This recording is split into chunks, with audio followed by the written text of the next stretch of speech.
Happy Homebrew Wednesday. Sorry I missed you last week. Got caught up with that thing called work. But I'm going to post this on Tuesday nights. Could be early, could be late. Don't know.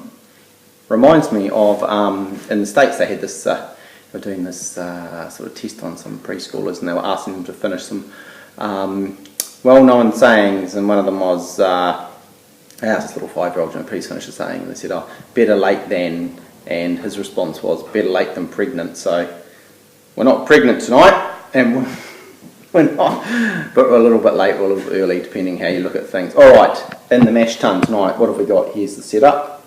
Mashing now, beautiful. You can't see. Just finished toasting some oats, and that's for my chocolate oatmeal stout.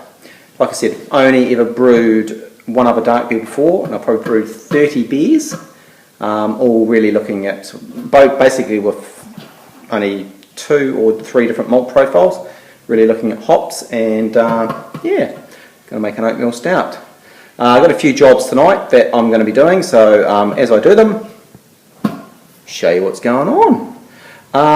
Yeah, anyhow, that's the other thing I want to talk about just briefly, let's come over here. We had our not beer tasting, we had our beer experiment at the Homebrew Club.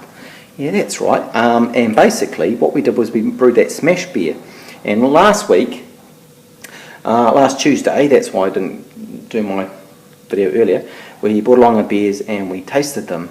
Now I have to say that they're about 10 beers, all brewed on the same recipe, and the only difference was different types of production. There was one extract beer, the rest were all grain. We had beers that were about 2.5 months old and beers that were 3 weeks old. I can tell you now, none of them tasted the same. They were all completely different. The only one thing that I would say that was pretty obvious from the experiment was that those brewers that weren't brewing on a temperature controlled fermentation system, there was definitely a pronounced yeast flavour in their beer. They almost tasted Belgium-like, and basically we were doing a Pilsner base with US Cascade hops and USO5 yeast, so that was really interesting. Unfortunately, my beer that I took along was one of the beers off my new brewing system, and when I moved my keg around, I got a bit of crap coming up, you know, from the bottom, and that was in my beer, and anyhow, it tasted flawed, even though it tasted great coming out the keg. So yeah, that was a bit of a bugger, but took along a couple of other good beers and it was all good. Anyhow, just keeping updated. We're going to brew some beer tonight, transfer some beer. Let's all go around here. Okay, we're just transferring that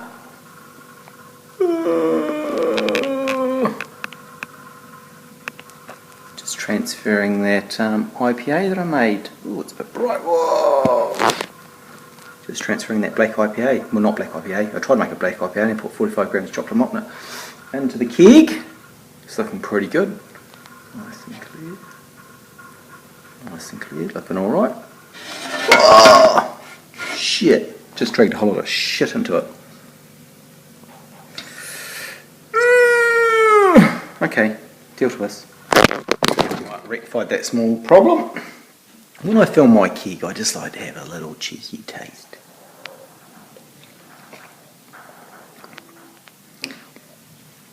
It's good. Delicious. Even if it was a cock-up. I can't taste the chocolate malt there. It's good, I think.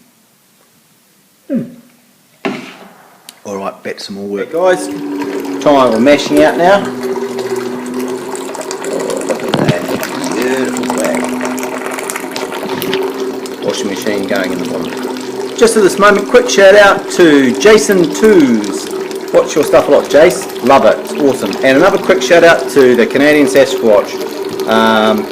Love your work, guys. Watch it every week. Keep up the good work. Guys, I've been pretty busy tonight. Let's just have a wee recap of what we've been up to in the garage.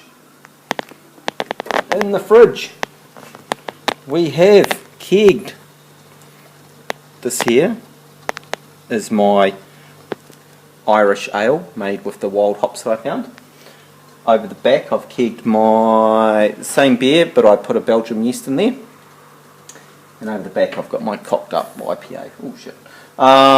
Anyhow, my wild hops. It's quite interesting. Both beers have a sort of a quite a tart taste to them. Quite unusual. Got to cut the bottles star sand.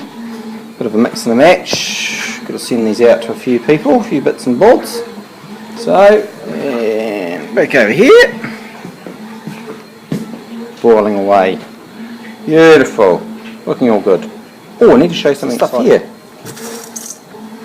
Cocoa nibs, or cacao.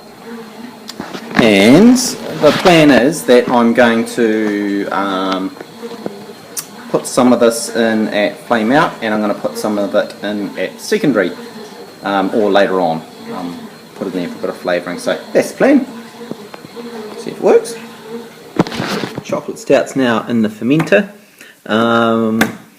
This is the recipe that I used. Oh, it's the cat.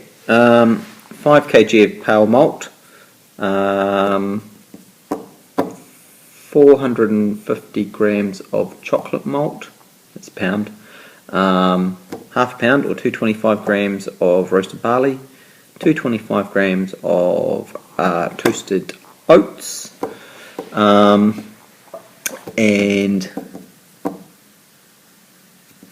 yeah, I think that's all I used, and 55 grams of fuggles, which were basically 25 at 60 minutes and 30 grams at 15 minutes.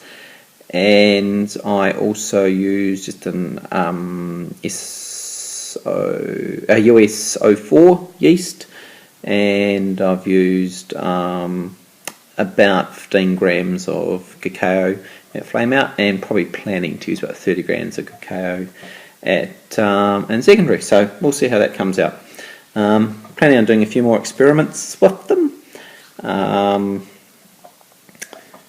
Yeah, I quite like the chocolate oatmeal stout. I've never, like I said, never brewed one before, but I've got a surprise, an interesting little thing that I'm working on that I might try, infuse it with later. Let's just call it that. Infuse it with. Cool. Anyhow, that's enough from me. You guys have happy homebrew Wednesday. It's now 11:30 at night. It's enough brewing for me today. Catch you later. See you next week.